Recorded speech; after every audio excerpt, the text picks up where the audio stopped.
important and what implications does it have for you for your design?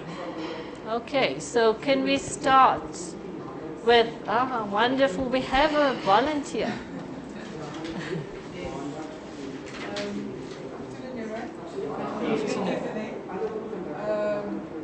Well, I teach ICT skills. What we do basically, I'm on designs and two-way things. What I found is, normally on your module, it's unnecessary to have outcomes because it's already stated in the learner guide. So we'd rather put the learner guide there on how it sounds. So what we put there, what's important is for the student to actually access the assessment. So those are the most important things in the design that they actually put in. And at the same time, because we did first years, so already we teach them on the interface, things they need to do, where to go, how they can upload. So again, it depends on the type of, because we don't see all of the faculty students. So first semester we'll see those faculty students, then the rest will be in the second semester. So unfortunately, the ones we see in the second semester probably would have gotten an idea from other subjects. But for us, we are like the pioneers for our first year. So we go through that.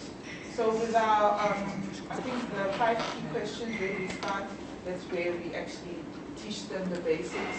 We took away the content, basically call that the navigation, how they navigate in that board. We took away the part of putting outcomes because already it's a problem to get students to go through the module. So already we just put exactly what we want them to do. So that's question number 1.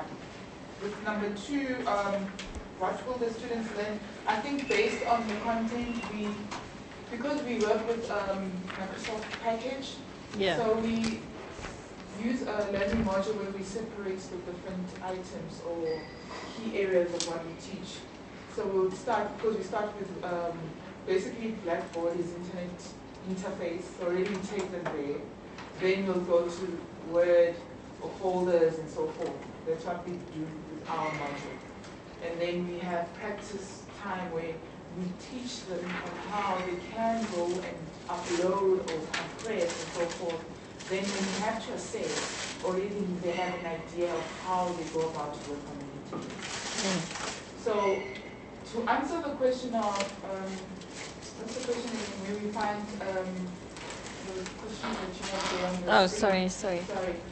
The one, what we find difficulties for me or for the subject that we find the difficulties with the interface is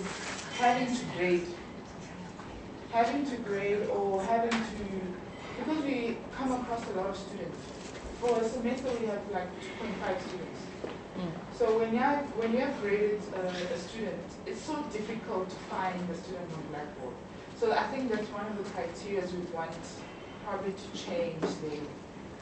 But so far that part, the last part, what implications. are some of the obvious design implications that we find in the course module itself? It's the grading part for me and my colleagues. The part where you have to now grade. You then need to start looking for that one particular student out of 2.5. So I think that's just the one part. I'm sure, sorry, what's the name again?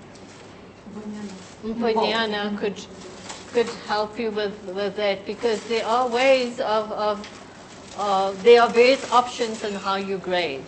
You grade the student, you can, so I think maybe you need to have that conversation with her. She's very much aware of everything. She's on a very high level of understanding Blackboard. So how do we know if students have learned? Basically, because they practice it, they do it in class, it's how we know if students have learned. Well, again, it comes back to whether students are disadvantaged or not. If they are in class, they will have that opportunity to do it. If they don't, not in class, they don't have that opportunity to actually go onto the module itself and learn about it. So to answer the key... Sorry, when you say if they're in class, they have that opportunity, are you And you're not referring to the online space, you're referring to face-to-face. Face-to-face, same time it's an element. So if we already are showing them how to do it, it In means class, when you they're not show in them. class, the next time around, they already have an idea on how they can go about on the design. I'm assuming that the whole class has access to computer. Basically, because it's groups, right? As much as I can say, we have 2.5 students. It's not all of them attending at the same time, different times of the day. So capacity is 40 in the class.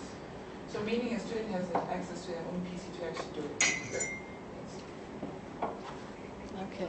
And do some of them bring their own laptops? No, not really. Again, with the infrastructure, I think the more we improve on how we support, the support meaning if the institution supports by providing the infrastructure, or if students do have laptops. For example, right now we are struggling to log in because of the network issues. But if that's provided, it helps a lot. Yeah. For EQ, do you want to comment on the infrastructure? Yeah, I know. Yeah. Thanks people for understanding and standing up for me, but I'd like to also speak in favor of IT. You know, one thing that I've now discovered is that I was also thinking a lot about this, and I realized that at VUT, our cement structures of the end block, you know, the actual physical architecture, that even if they were to put Wi-Fi in a classroom, and even if the circumference of the reception area of that one Wi-Fi receptor was maybe 5 meters or whatever, it would not be applicable in the VUT sense, because that cement walls would not make it reach outside of the classroom. You know, so for them to actually make Wi-Fi 100% everywhere is going to cost much, much more than other institutions. This is an old building. Look at that end block, you know. So that's the one reality. We're very easy to blame IT, and we say the infrastructure is not right, their network infrastructure is not right, they didn't cater for the future, they don't, we've got a lot of complaints against IT, but we don't understand maybe the limited environment that they are operating in. First, our building structures are old-fashioned, and the Wi-Fi cannot permeate beyond the boundaries of a physical classroom.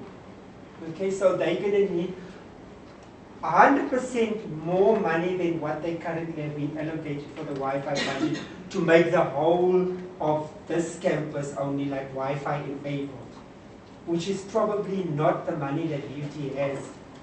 Okay, that's why you find them having these hotspots of people standing around, because that is the type of place where maybe the receptor or the receiver was placed outside of that physical structure. That's number one. One thing I want us to have some sympathy with them. I'm sorry to look like this, but in our venues we do have Wi-Fi, but that Wi-Fi doesn't work as a backup when we have a network failure. No. So you mean they must use... You know, with my cell phone, Yeah. I can access Blackboard using my own Yes, Wi-Fi, yes. but not with the VUT Wi-Fi. Even if the Wi-Fi is available, you say you're not able to go out to outside URLs. Even if there is Wi-Fi, VUT Wi-Fi connectivity, Yes. but then with your cell phone, you would be able to connect. to connect outside to maybe a URL that's outside of VUT, but not with VUT's Wi-Fi. Is that what you're saying? What I'm saying is, whenever we have a network problem, okay, for me, my understanding of Wi-Fi is that you'll be able to connect it to the internet via Wi-Fi. Okay, but that is not the case with our venues. There is Wi-Fi in our venues, but whenever VUT internet goes down, everything goes down, including Yes. our Wi-Fi. Thank you very much. I understand your concern. You know what is that also? We are dependent on the PNet infrastructure. So sometimes we think it's VUT's Wi-Fi that's down. It's something which our IT people did. But it's actually the PNet provider of Wi-Fi to all higher education institutions.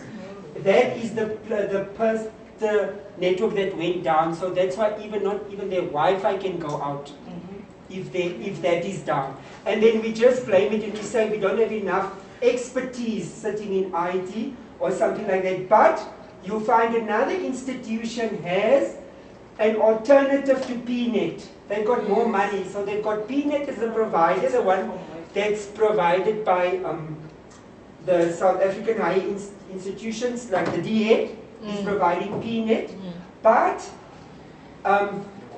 UCT has got Telkom also as a provider.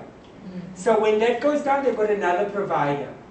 You see, so now I think it would be wonderful one day if IT can really come and address everybody, because I don't think we understand what are they dealing with, and we just throw stones at them. You understand? Yeah. I think it's also last thing. Then the R block where most of our classes and our labs and stuff is, there is no Wi-Fi. Yes. And we've actually contacted the guys from IT and asked them, guys, what can we do? And they said, here's the specifications for an access point, and you guys can purchase one for yourselves. And we've actually done that.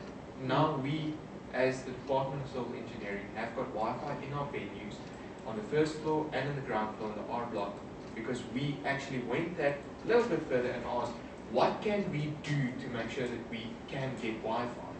So if there isn't Wi-Fi in your specific lab or whatever, contact the guys from IT, ask them what is the specification that we need to get and purchase access point. I mean, it is expensive, it's something like 17,000 Rand that you get, but it is worth it. And you see, that is now again the advantage of VUT. Although it looks so gloomy, there's a lot of advantages, because he would not be able to do that at UP.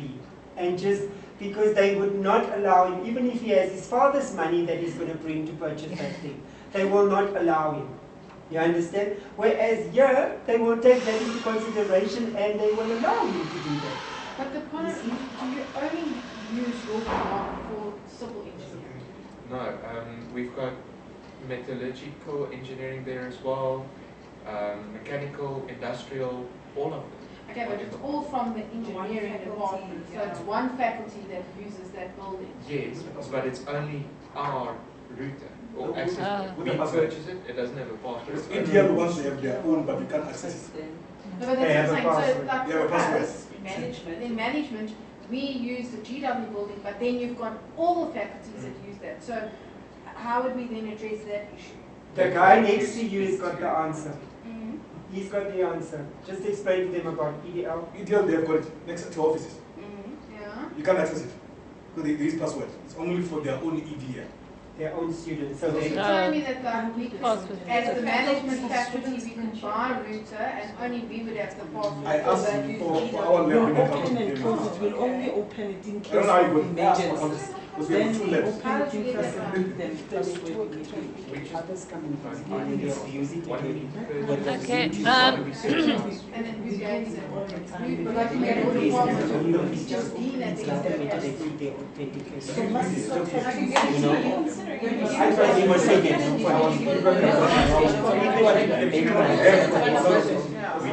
okay. I'm sorry. Can I just bring the topic back to? And our colleague was busy presenting.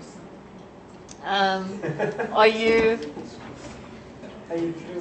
through, or do you wanna go to the other I think I question? opened the jar of worms. Very nice. But I No hope harm in that. I hope No we'll harm. be out of the track. We're still back on what we were talking Yes, about. so we're just gonna go back to, you were on what learners need to learn, Yes. and then you talked about assessing them. The How will you assessment. know that they've learned? And then the last one, the quality issue. How do you make sure that what you're producing is of a high standard, is of a good quality? Well, basically we give our students what they need to know that will help them as a student. Also, it's a skill that they can use it in the workplace. So this is just basic computer skills. So that's what we give. So the quality, if you have basics, it's easy to use them as a student, because again, it goes back to the type of student we get.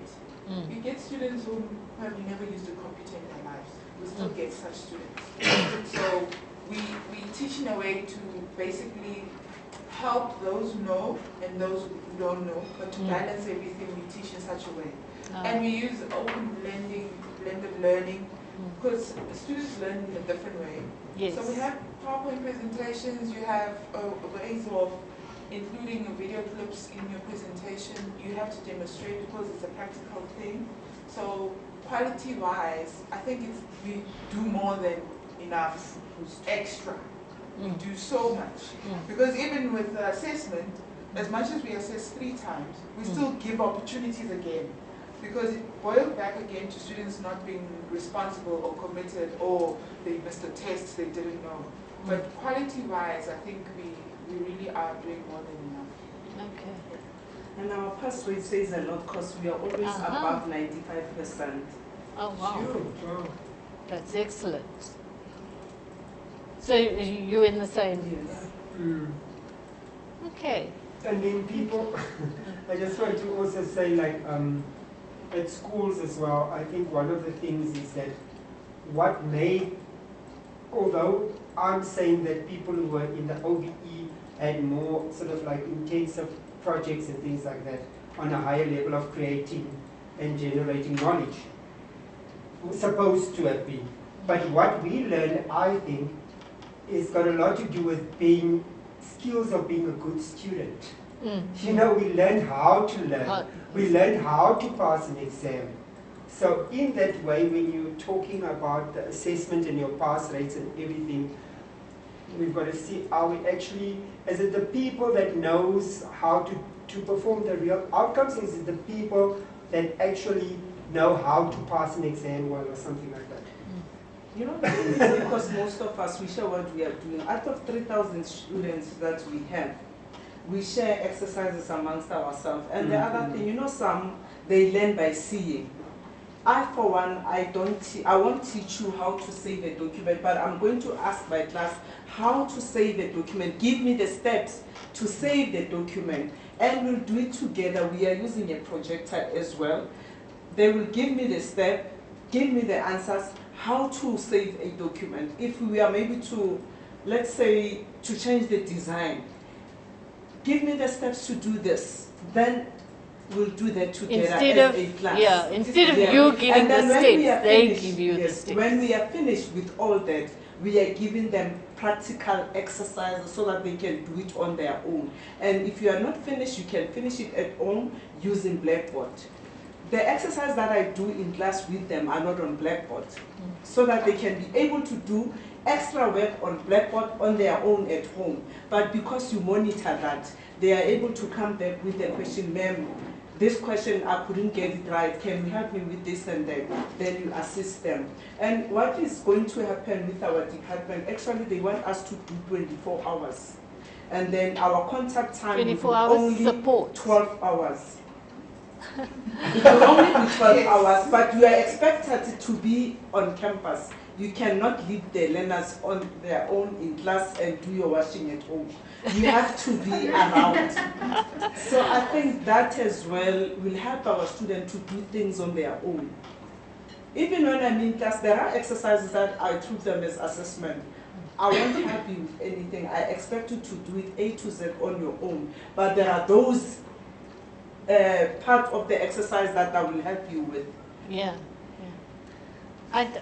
I like the example that you gave where you don't give the steps, but you actually let them come up with the steps, and it helps a lot. It helps a lot. So I mean, there are ways of just flipping it around. Instead of you giving all the questions, you ask them to come up with the questions. Instead of you giving the steps, you ask them to come up with the steps. And so it's just flipping that so that they do and not sit back and absorb. I just want to get one more example. It is 1 o'clock, but can I just get one more person in relation to this? how will this help you to design your course? Are those questions helpful? Is there anything of those elements that you think are really out of place, does not belong there? What are the design implications for your particular course? And I'm looking at this group here, and I'm very soon going to pick on someone. Is your hand up? No.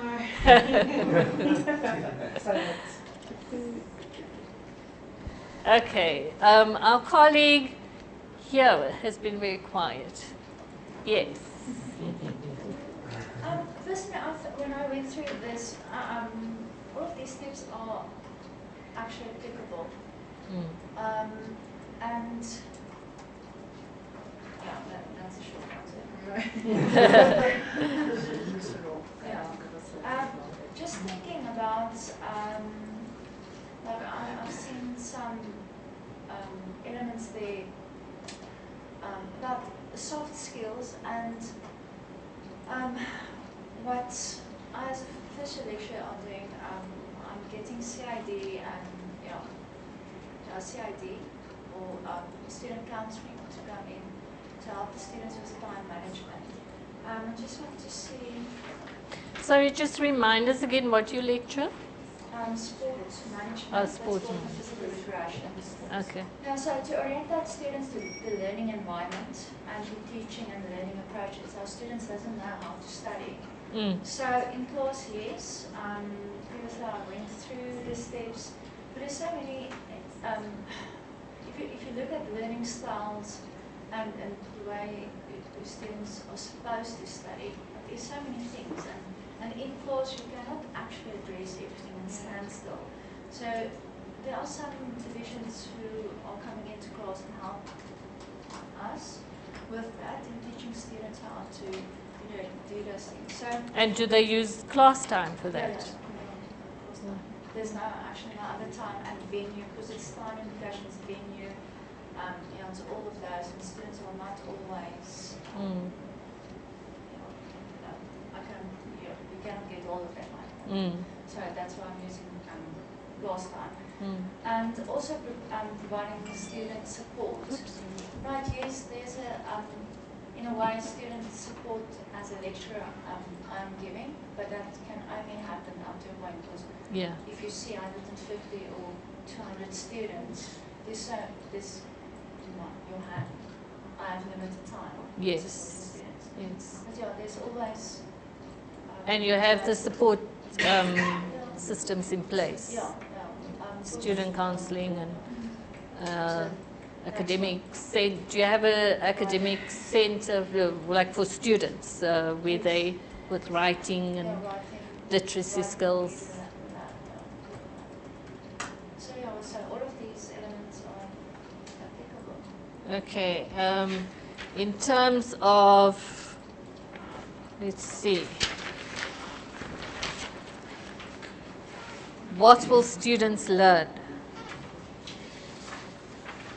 Those elements there. Use access to devices such as content pages, headings, numbering, activity signposting, summaries, graphical presentations. Do you use those things on others? That's how I want to use it by using the LMS in the future. Okay. And that's where I think we attach to that thought in giving the students a piece, and they need to signpost, they need to get questions, they need to find the steps, the procedures. Yeah. So just turning, using it differently. Yes. Just turning that on its head. Okay, and then just lastly, so you spoke a lot about support in terms of how will we know students have learned? Just maybe talk about some of your assessments and your assessment strategies. Yeah, I use formative like course tests, semester tests, and assignments. And class presentations presentations. And group group presentations. And that's where, that's one of the comments I made earlier. Sometimes in explaining a subject or a piece of the work, then you find students have a plan, and then you actually give the work to the students, and then they need to come and summarize the piece, but just highlight those important parts. And then one group will start, and then they will attach to each other. So we build the whole session around that. And it's actually a presentation without them standing in front of the class. And they are building the class, and they're elaborating on the piece of work which we are actually talking about. They are giving the class. Okay, great. Obviously, different disciplines work differently, and some things are easier with, you know, subjects like sports management. How would that differ to, if just thinking of our maths colleagues here, getting students to articulate, to present, and all of that, is that a consideration, you know, just keeping in mind your subject? Yeah, at times it works. You give them some work to do in groups, and then they present, but normally we don't do it, though it's something very important. Here, I don't normally give them work to do in groups because of those large groups. The groups are too big. So they won't have time to present all of them. But then I know it's something very important in high schools. I used to do that when I was teaching in high schools because classes were manageable, they were a bit small.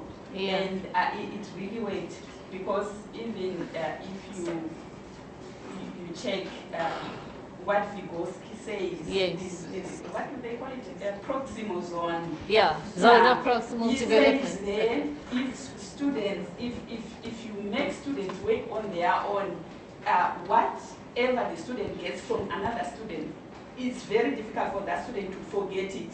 Yeah. Whatever he gets from another student, he gets it, he makes it his own way, and from there he will never forget it. So I think it's very important, but it's impossible to do it.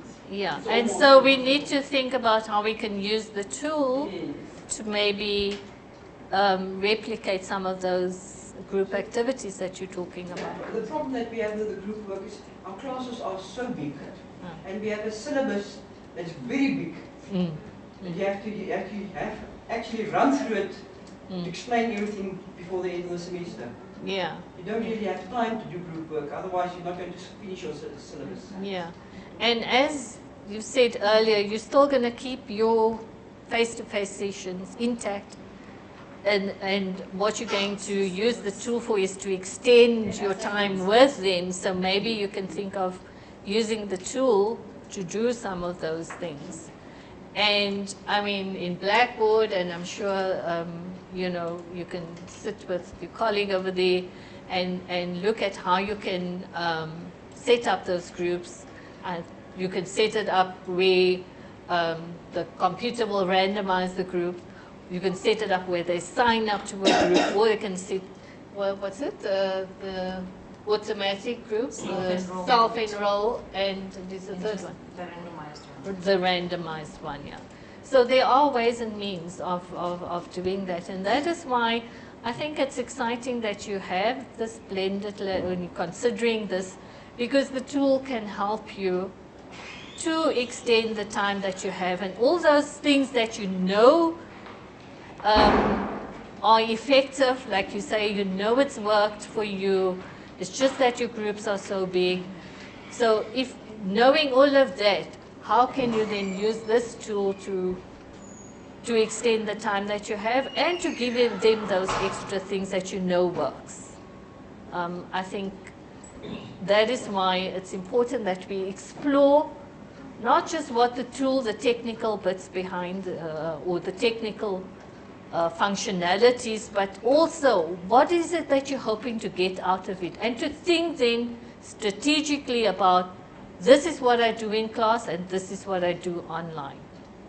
Okay, I think at that point we need to break for lunch. Lunch is how long? Let's see how long we're going to make lunch. It was initially going to be 1:45 till half an hour. So it's 1:15 till 1:45. Okay, enjoy. All right, I think the sooner we start, the sooner we can leave. I thought that would get your attention. I really wanted to show you this video, but unfortunately I tried using my iPhone and my iPad as a hotspot. It's just not connecting. So if you have time, I think this guy is really brilliant. Let me just close that.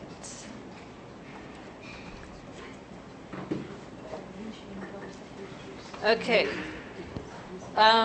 Why I hate school but love education. And I think often that's the case for, in some instances it was for me at school. In other instances for our students, you know, they love to learn, they love education, but sometimes we just kill that passion and that love for education. So it's a really nice video to have a look at. Unfortunately, we won't be able to do that now. Okay, we've already done this activity where we looked at the review tool, but I wanted to just go to this framework, which we call the NIMBLE framework. It's spelled N-I-M-B, but we call you pronounce it NIMBLE, the NIMBLE framework, and it's just a framework that my colleague, I don't know if you know Prof. Alan Amory, he was at UKZN and then he moved to UJ, and he's now my colleague at Sadie. But it's just a framework that he came up with to help us when we design our learning material and so forth. So the very first one, the N stands for notions of learning, okay? And the notions of learning refer to how we learn. So we learn just by acquisition, okay? Giving information and we just acquire that information, or participation and contribution where you flipped instead of giving them the steps that would have just been them acquiring the information, you flipped it around and you saying they must participate, they must contribute, and they come up with the steps. We also said instead of you giving them the questions, you could ask them to come up with questions. And even in your assessments, you could ask them to come up with, when they engage with the material, they can come up with questions. And it's not as if you will then just padded fashion put that in the exam, but you consider what are the questions that they grapple with. So just getting them to participate and to contribute. The I is for ICT in education. So you can use the tool in an instructive way. You instruct them to do things. You could use it at a cognitive level, and that's why I have Bloom's taxonomy on alongside, so that you can see the instructive would be remembering. The cognitive would be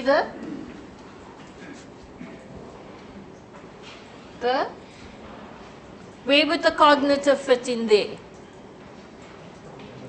Cognitive is using the brain. That's the philosophy that says learning happens inside the brain. There's something happening there. So it would be the understanding, the applying, the analysis. But some could straddle two categories. You could use it as a mediative tool, where you use the technology to mediate the learning. So you could give them something to create using the tool. You could ask them to create a PowerPoint which they're coming to present, and in that way you're using the tool where they will create something with this tool, and that will then mediate the learning. Okay? So acquisition, where would that, if you look at the two, if you just want them to acquire information, how would you use the tool? In an instructive way, a cognitive or mediative? Instructive, okay? They just need to acquire some information, you're just going to instruct them. You're just going to give them some information, a list of steps or whatever. Participation and contribution. You will ask them to apply or to analyze or to evaluate or to create a product. Okay? The M is for models of learning or models for learning design. And there you get your reproductive, your interactive, conversational, and transformative. Again, if you look at Bloom's taxonomy there, reproductive, they just reproduce what's already there. Okay? Remember or understand something that's already there. Interactive, you let them create. If you look at Bloom's, you let them create something. Conversational, again, the example where you say you use the tool for them to create a PowerPoint or infographic or a wiki or a blog or whatever. They're creating something. Okay, it's interactive, and it's the conversational can come in where they present that and they take you through it and they articulate it. Okay, transformative, where they transform one thing into something else. It could be, just think of an example. It could be a graphic where they would then transform into a summary, or it could be a video and they would create a summary on that video. So they're transforming it into something else. Okay, that's where the transformative comes in. And then Bloom's taxonomy, I mean, we've gone through that now. So that's what the B stands for. So that's your nimble framework. And that's how it aligns with your Bloom's taxonomy. So when we spoke earlier about students just remembering stuff and then giving it back to you. You want to move away from that, okay? Or at least I think we want to move away from that. There is a place for that. I'm not saying everything has to be at the creative level and you shouldn't ask them to remember anything. I mean, maths, probably engineering, all subjects. There's a place for all of those things, and I don't know how you do, and I would like an example of how you do it, but how do you balance that? And often, I know academics have this debate where they say, no, well, if it's first years, you can't expect them to create or evaluate or apply or analyze. You can do that maybe with second and third years. And then you have others that say, no, you've got to already let them apply and evaluate, because you want critical thinkers. You can't wait till they're postgrad students and now you expect them to evaluate something or apply or think critically. So how, I just want to get a sense of how you do it when you set your formative assessments or your summative assessments. How do you balance that?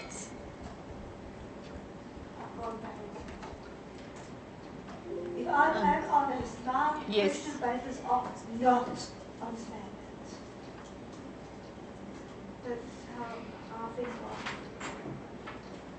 I have to add to that as well. Unfortunately, when due to our time constraints and the numbers, we can't have balance like that, because you've got to think to yourself, I've got 220 papers, I have to have them marked within 3 days, and I'm telling you now the third day they're already failing to find where you are with your papers. So you've got to be very careful with how you set your papers in terms of how long it takes you to mark. And that's what makes it very difficult to make notes or to incorporate this correctly. But even then, around the time of walking around, I'll give an example. I just tested how much can they actually read. That was the first year chemistry question. I said, there are 3 ways of making hydrogen. That's something I taught them, something they had to memorize. So I said, now just complete the reaction, making hydrogen. So if you read and understood, you know one of the products must be hydrogen. And I would have given you 3 marks for that. So it's hydrogen plus something else. Half the class, you wrote all sorts of stuff, but hydrogen. I mean, how can I taste something higher if we are so exactly? I can't. I can't answer. No, I'm really upset about it. So I'm now here for 4.5 years. And I'm not moving forward. That was my PhD students. What was master's students? I'm not getting them to understand anything. It doesn't matter what I'm trying. And I'm not only the only one with that problem. So we'll just say these experiences have been in the academic world for his whole life. He had a 4th year student. The student failed and said they needed another test. So you know that, then let's ask you a few oral questions. So he saw them on 4th year level, got the good answers very down. Later he said, tell me anything about the electron. Nothing. I think with me, I did it now, last week. I did combine multiple of them. No one passed. Yeah. They all failed. Because I think the idea of them understanding and remembering at the same time doesn't work for them. They only remember what you told them last time. It's like you have a whole full format, which I did. I only asked one section of the format. And they all can't understand how it works out. Okay, so if that's the reality, and we were talking earlier, a lot of what you've raised here is not unique to VUT. It's very similar to what's happening, not just in South Africa, in all other parts of the world. Well, I do a lot of work in sub-Saharan Africa. It's the same thing. And then I have not taught at a university internationally, but I've been to a couple of conferences where the same things come up. So like I said, I don't have the answers. That's why we need but research. We need Research in this area to find out what's wrong and what can we do. and again, it comes down to the baby steps, trying different things, but it also comes down to being open and flexible. I mean, that's why we talk about open and flexible. Trying something different and then seeing if you get a different result. But if you try the same thing, you're not going to get a different outcome. So, and I'm not saying that that's what you're doing. I'm really just saying that this mindset of maybe trying something else, and it is very difficult because you're working with students and it's their lives at stake, and it's their, it might mean an extra year for somebody. So those are the realities, but there must be a way that we can get our students to think a bit more critically, to apply what they know, to start letting them create things. I think they're useful to the industry. That's where I come from. So I know what they need. I know the skills they really need. And I'm not giving it to them. No, none of us is giving it to them. I think keep in mind that it even goes beyond the students. Yeah. With my subject is that you still have other 8 lectures doing the same thing. Yes. You still have to put them on the same level as mine. So if it's in a controlled environment, I can do it. Yes. But I have to still control the other lectures to deliver the same thing how I want it to those students, to the same level. And they don't.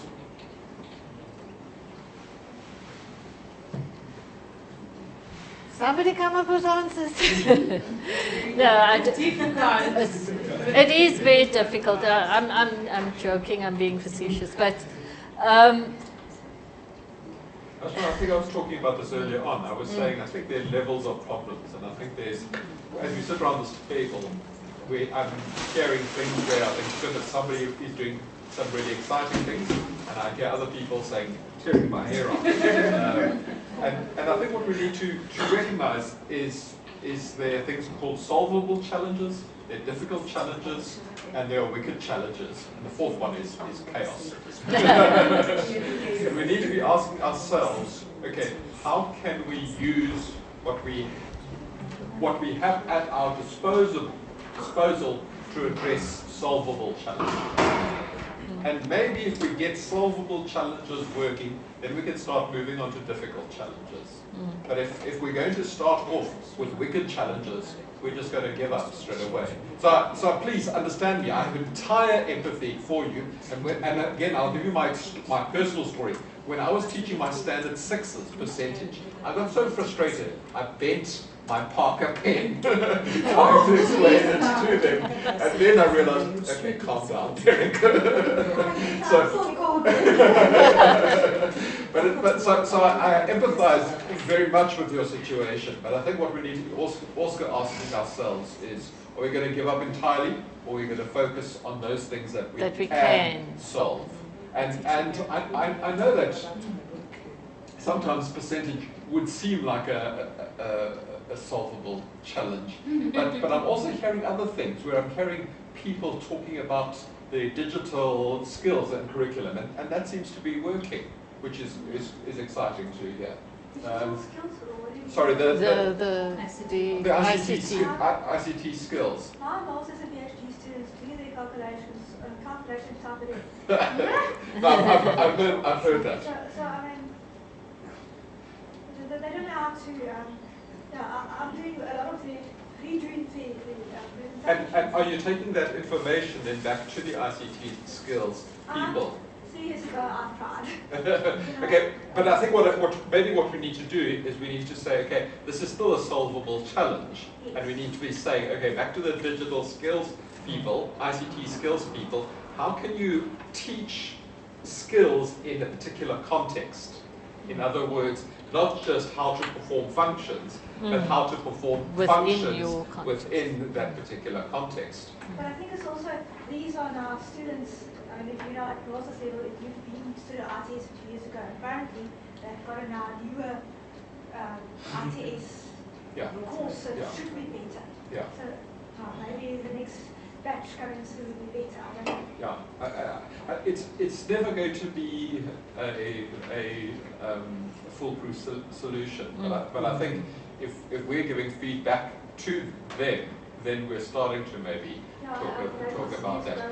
And to me that's also part of this idea of community of practice, is how do we say, okay, these are my frustrations in my context, but what are some of the things that if I talk across the silos, can we actually start addressing?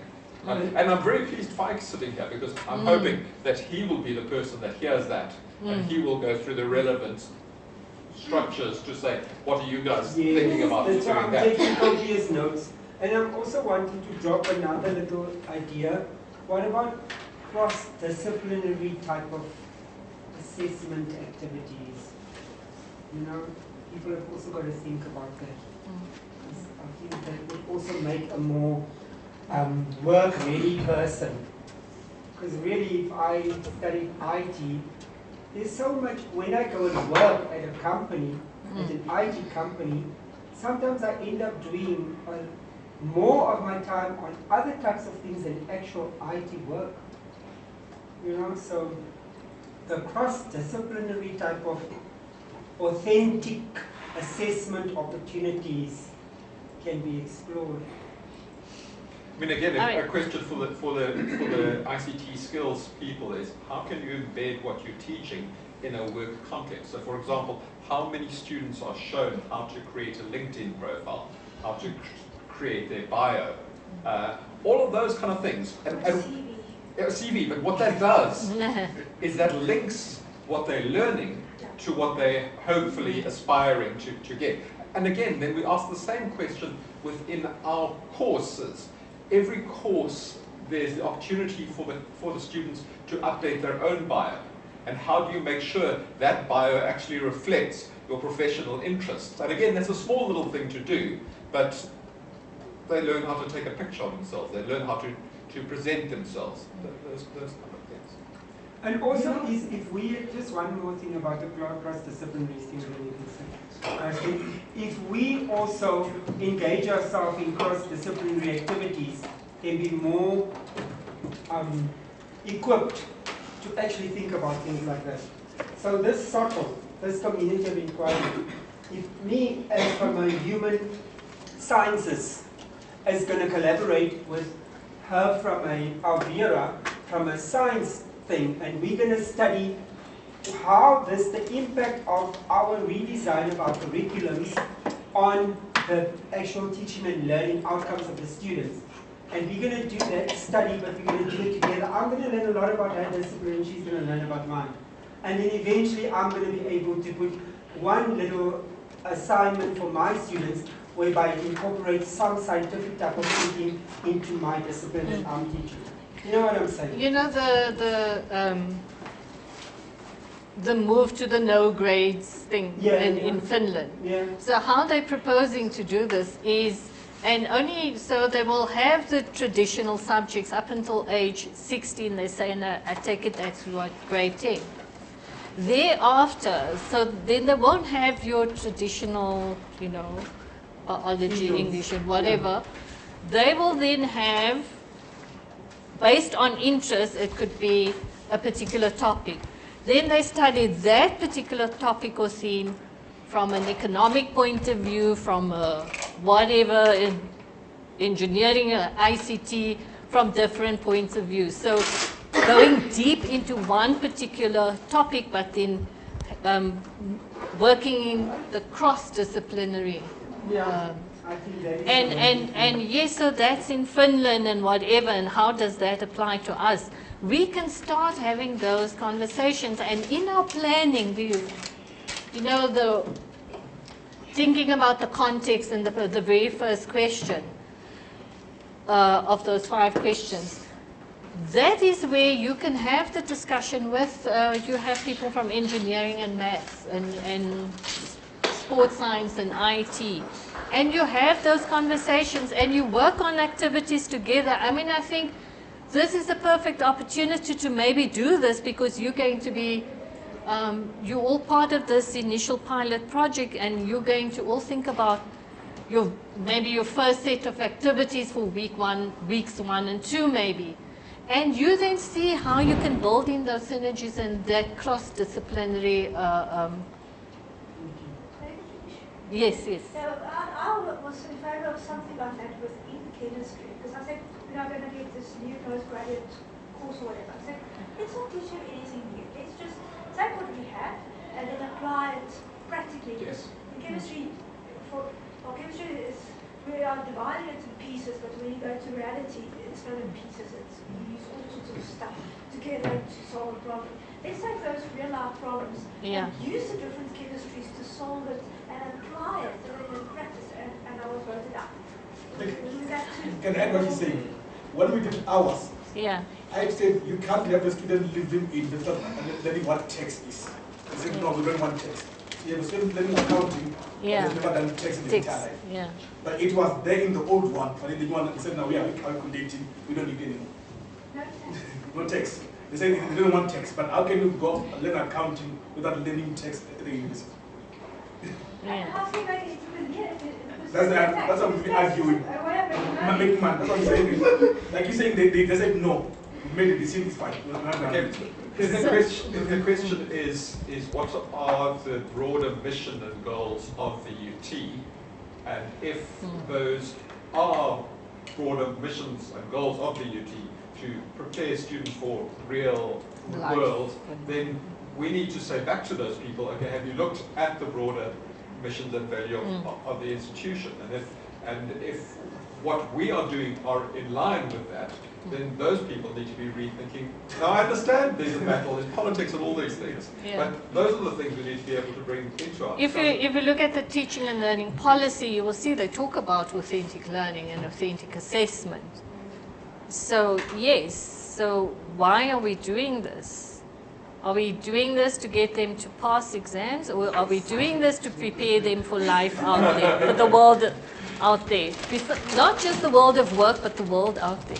I just want to we recently, last week or the week before, I can't even remember, we recently came from an advisory board meeting, and we basically had industry individuals tell us, listen, this is the problem with your students. Now, where we sit, we already know what the problems are, you know, but try telling that to your students. I mean, like I said, I teach marketing 1. For me, you can't be a marketer and not know how to do a presentation. You can't. Yes. You know, and you trying to get them just to put a presentation together. It's like, oh, but I'm so shy and I'm so this. And I'm like, but you're a marketer. What you doing? Like, what are you doing here? You know, it's one of those. And then you look at stuff like this, and then also I was trying to add with the obviously the framework and whatnot. I mean, we at BUT, people just care about a throughput. That's the most important thing. You need to get 80% of your students to pass. Whether or not they understand the work, that's irrelevant. At the end of the year, 80% of them need to get through. So that doesn't work, because if you have to apply that, it's not. And when you are a lecturer like myself, who refuses to push them through, then you get forced to take or to use study materials that you are not or that you do not agree with. So either way, whether you stand up to them and say, I'm not changing this, they need to, those are their marks, they haven't done it. I mean, I'm not putting my name behind a free degree. The retaliation is, okay, well, we're changing your textbook for you and now you will teach from this textbook. It's quite challenging. Yeah, it is. But again, so maybe, I mean, all of this is very real. It's your reality, your everyday reality. So I'm going to go back to what I said earlier on. Focus on what you can change, and incremental baby steps, I think is and it ties in with what Derek said, the solvable problems. And not the wicked. Before we get to the wicked ones, look at the solve it, the wicked problems. Or what did you call it? The difficult problems. It's solvable, difficult, and wicked. So wicked is right. That's not called them problems. They call them challenges. Challenges. Yes, I see you rolling your eyes. No, but I've said in many a faculty board meeting, and you'll be surprised what an impact you people have. They really do feel and they listen, and they will even mention one of your people's names. You know, if I draw up those stats and things and they ask me, how many people did this and this and this on Futela and this and I draw up the stats and people will even say, can you please call that guy, Marinus, to come and do, they say the people's names and each one of you people have been mentioned, so you really are. And that's why you are the group of the chosen few. So you think you're not doing, you're having an impact, but they actually say, Monty, Kirsty, Marinus, call these people, they're actually asking me to say, I must have like a little workshop of, you also came up with the idea, what was it called? Showcases. They want us to call him and her and her and him and whatever, all of you people, and even the others who are not here, to come and show the others what you're doing. Although you think you're fighting this big war, but they feel you're winning. They feel you're winning for all of them. Really? It's difficult to implement this, because even like when you start with people that know, when you say a test, you must just do the easy questions. That would be easy to mark, because we've got too many students and you have to finish in time. So it's difficult to put all these type of questions, because otherwise you won't finish. Before you finish marking the first test, you have to set the second one and mark it, and the third one, the marks are needed, exams are needed. So we end up just joining the rest and do. But you must be doing something extra, because like we say, you have been handpicked to be here, to be the pioneer group. So you're doing something right and you're doing something extra. I think that's where you're doing something terribly wrong, and you should actually stop caring and just do nothing. Ego and smart, but it's true. actually, what we're saying is, the willing horse always gets whipped. It does. That is what it is. So thank you. Yeah, but something that I've put to FIKE is kind of the public recognition for people at work. And part of what my proposal has been is that there is some kind of event where you can show other people what you're doing and what you've done, and there's some recognition for that. I don't know if that's been accepted yet. No, we even have accepted monetary things, because we even saying that with that teaching and learning thing coming up, we even saying an award for good practice in e-learning and all of that. When with is money that? linked to it and things. When is that? That Is is it a now conference? the 4th and 15th, what is it, 15, 16, I think 15, That's the 16 and conference 17, the conference, the teaching and learning conference that they're having here. Yeah. So they have of December. beauty, no, Yeah. of November.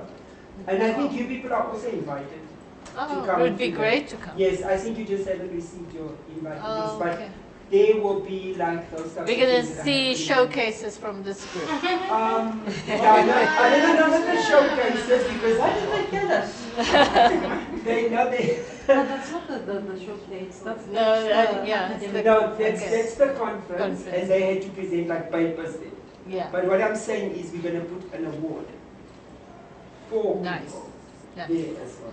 The showcases is something else. It's Yeah, just yeah. that we are just two people and we just can't get to the showcase story also. It will happen once things start being put online and other people start seeing, and they'll start to say, okay, this is nice stuff. A project that I did at UJ was to have like a monthly showstopper, showcase, whatever. Yeah, or show and And tell. then, but it's a 1 hour thing once a month. You come share what you're doing. If you're trying a particular activity, a tool, or whatever, and you then have like a lunch hour session, 1 hour, gets each one, you know, and you do that at the beginning of the year. So for January it will be you, for Feb it will be you, and so on. Just 1 hour, 1 month. That's also like doable. And then people get to share what they're doing. And others ask questions and say, okay, let me try that. We tried that. And Did it you try lasted that? 1 month. There was one presentation, and the next month the second person had given the presentation, and then nobody. Was that within your mats? Just inside the mat. Okay, so if you spread it across. Yeah, we invited the other departments, but nobody came. Only the maths people came, and then we are 14 staff. Yeah. And to the presentation there were 5, and then the second presentation nobody. Okay, fine. Can you put that in your spreadsheet though? Something that we need to. The showcase. Yes. Yeah, across, and I mean, across disciplines. how many faculties are there for? Yes. So you do it maybe per faculty, so each faculty will get, and then once you've gone through all 4, then you start again with. Yeah, but everybody from the other faculties are also open to come to the ones. Yes, everyone's open to come, but just to get somebody to present From from one faculty. I mean, the other way of looking at this is, remember, they are paying us a lot of money to run these workshops. And when they pay us a lot of money, they weirdly listen to us far more than you. So your job is to tell us all the things you like, and then we put those into our various reports. Okay, so what we're doing is we're hearing all these things, and we're saying, these are some of the things that need to be addressed. Yeah, please tell. Guys, this is the nature of a community of practice. It's people who are talking about what's going on, and then taking that stuff as a common voice to the necessary people. Yes, which makes He's got resistance against doing research in education, because there's one lady that wanted to do a PhD and he said, no, you'll do hard sciences. Yes. So you can just influence him and say there are real problems which we need to investigate and solve. So if you can see, this is perhaps a little problem and this is perhaps something we can try and measure. Yes, we do or not, it's working, and we try something else. Maybe as you say, there was little steps you could move forward. Yes. But somebody's got to do that research. Yes.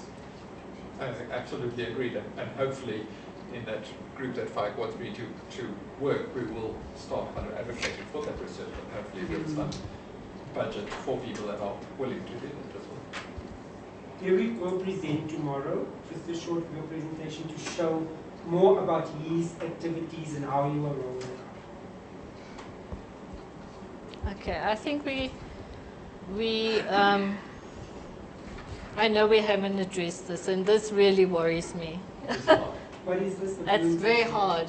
Yeah, they were saying, you know, yes, we understand that, and but we are required to get 80% of our students through, get them to pass. And if we put in all the other, analyze, apply, evaluate, create, we're not going to do that. Yes, so at the end of the day, we're going to try and get our 80% pass rate. Yeah, but then there's also like, it's moving in a certain direction, and there's also self-assessments and things, you know, that you can build, even if they don't count for marks, but you can start to make people think on higher levels, and it counts nothing, but it progresses their understanding and their way of thinking. And that is when we're also going to have people that will come to you from the best of the universities in South Africa and overseas to tell you about how to do with computer-based testing to test the higher levels of Bloom's taxonomy. And that has been done at other universities. So, and it does not have to be in the beginning for marks. I mean, we're going to talk about assessment tomorrow. Yes. The other point is, let's make for marks or not for marks. The other question is that Susans and Roberts. Yes, maybe the Roberts, we need to get 80% of those passed through, and that's absolutely fine. Yeah, but we have 90% Roberts in the class. Okay, but can we take some joy out of the Susans in class? And what happens is when we put things online, we no longer are constrained by our 45-minute class because all the Roberts are drowning out the Susans. When online, those Susans actually can start to fly. And I've seen it. I mean, I've done courses in blended learning with Law Society. And you see these young lawyers that in class just don't have the opportunity, but online, they are going in again and again and again, and they're participating and they're getting engaged. And I mean, that's the exciting part, because we've got a space where people can actually participate more than they can in the 45 minutes. The disenfranchised people also. Well, sometimes they're even franchised, but we need to give them. And I think just based on what you said now, I'm going to go straight to mode of provision, and then I'll end up with that learning spiral. But again, it comes down to what are we blending? For what purpose, and why would our students and you, academics, why would you want to engage in a blended learning environment or space?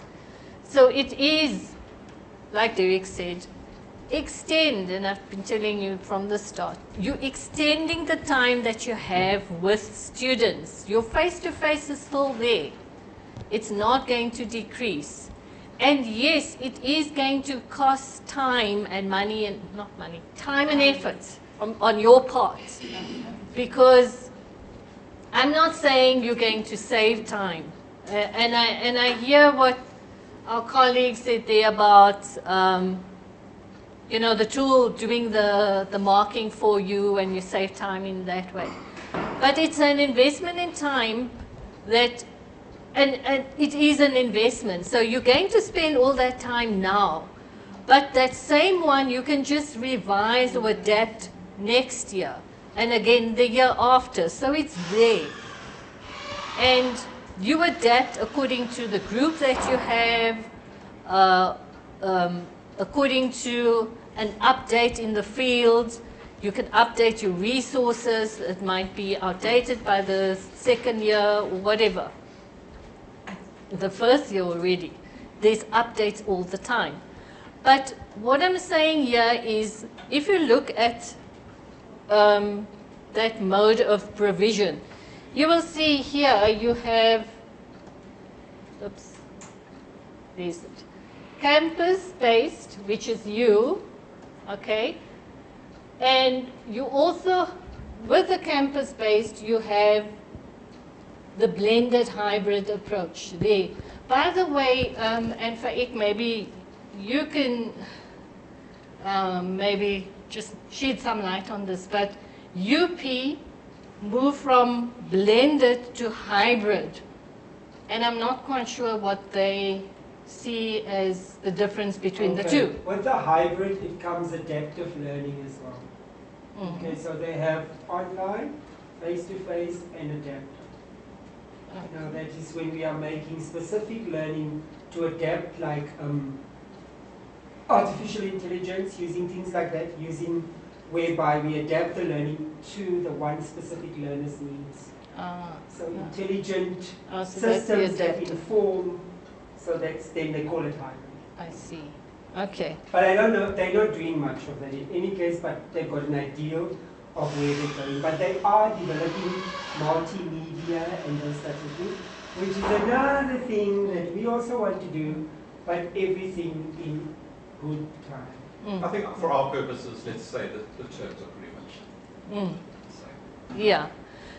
So we VUT, you, us, we're doing the blended learning mode of provision, face-to-face, the online component. We have colleagues here that's teaching in the UNISA space where they have fully online. Okay.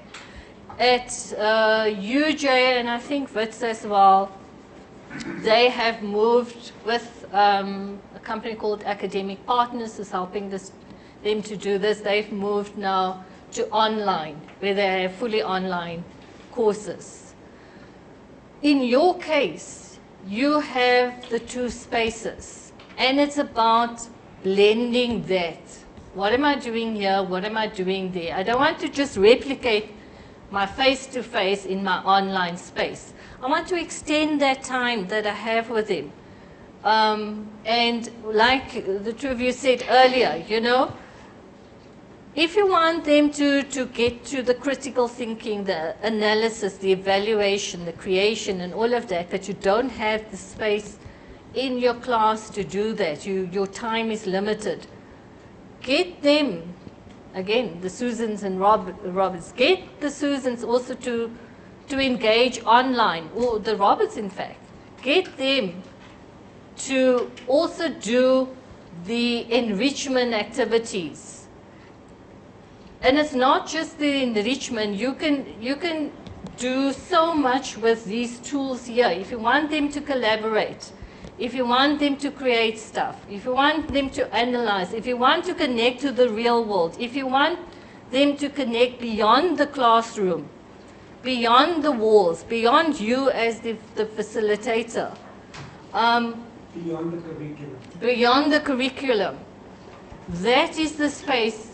And so, and I'm saying this so that when you look at the functionality in Blackboard, I want you to think of those things. Keep that in mind for when you design those activities.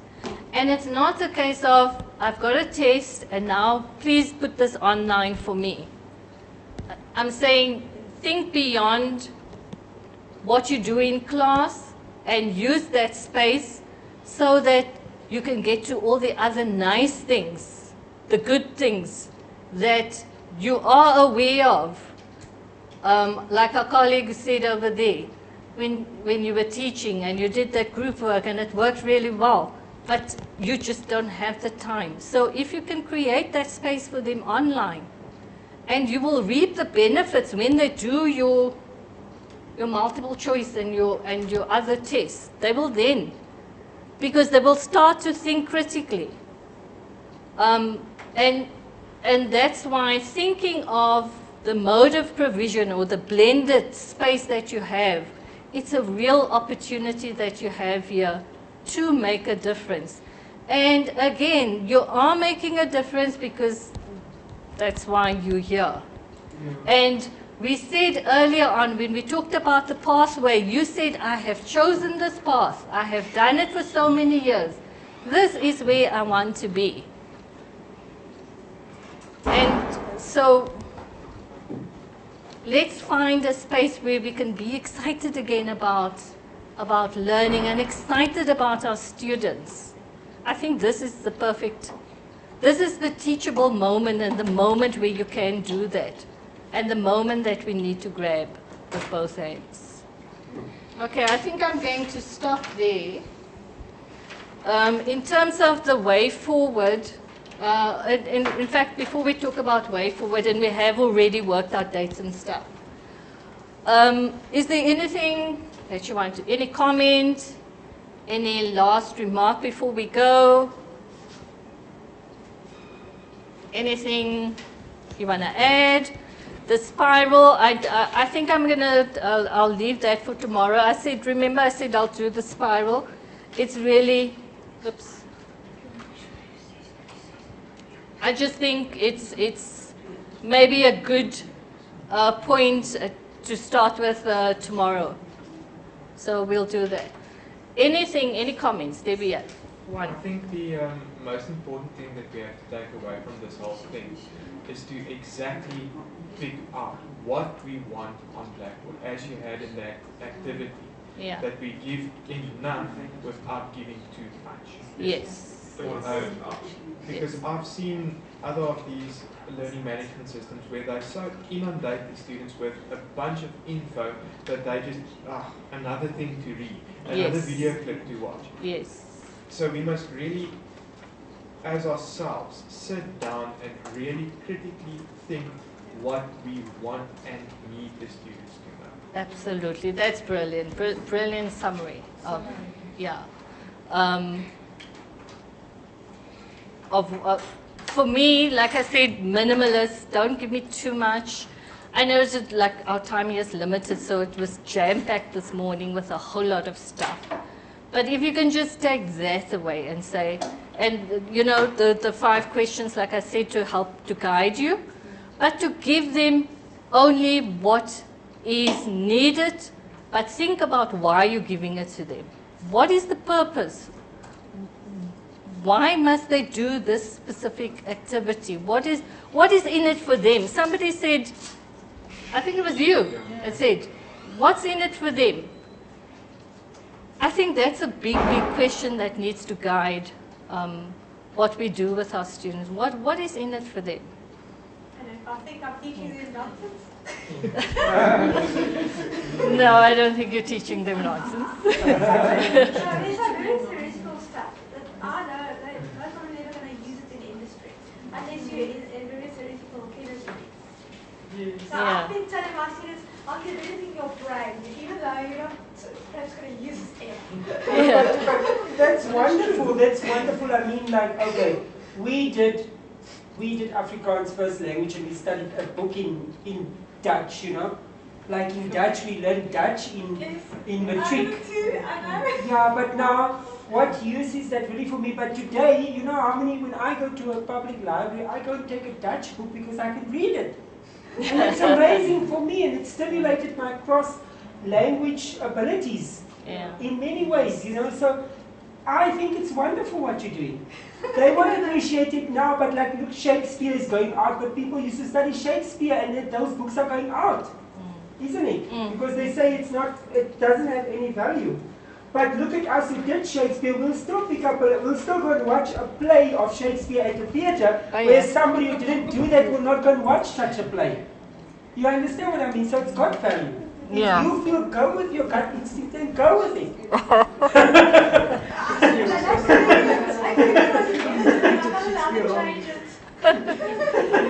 Anyway, thank you very much. You've been really wonderful. The participation, I love it. Thank you, and we'll see you tomorrow morning, same time, same place.